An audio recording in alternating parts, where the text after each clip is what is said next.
মৰমৰ ছাত্ৰ ছাত্ৰীসকল, আহাচোন আজি আমি তোমালোকৰ অসমীয়াৰ প্ৰথম কবিতা খেল খেল নানা খেল কবিতাটি আবৃত্তি কৰোঁ। প্ৰথমে আমি চাই লওঁ আহাচোন ছবিত কি দেখিছা। ইয়াত বহুতো ল'ৰা ছোৱালীয়ে বিভিন্ন ধৰণৰ খেল খেলিছে, দেখিছানে? কি খেল খেলিছে চোৱা। এইফালে ৰছী টনা খেল খেলিছে, চেংগুটি খেলিছে, বল খেলিছে, লুডু খেলিছে, দেখিছানে? এনেদৰে তোমালোকেও আজৰি সময়ত খেলা লগৰসকলৰ লগত, হয়নে বাৰু? এতিয়া এই খেলবোৰক লৈয়ে এটা কবিতা তোমালোকৰ পাঠত দিয়া হৈছে। কবিতাটি আমি আবৃত্তি কৰোঁ ব'লাচোন।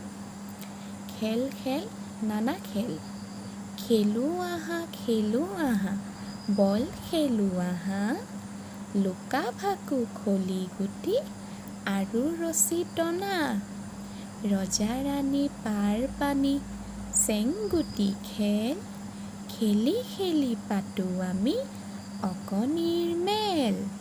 দেখিছানে? ইয়াত খেলৰ কথা কৈছে।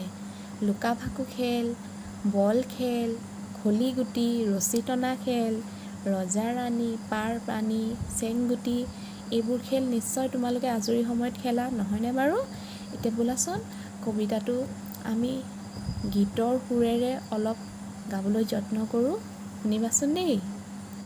খেলোঁ আহা, বল খেলোঁ আহা, লুকা ভাকু খলি গুটি আৰু ৰছী টনা, ৰজা ৰাণী পাৰ পানী চেংগুটি খেল, খেলি খেলি পাতোঁ আমি অকণিৰ মেল, খেলি খেলি পাতোঁ আমি অকণিৰ মেল।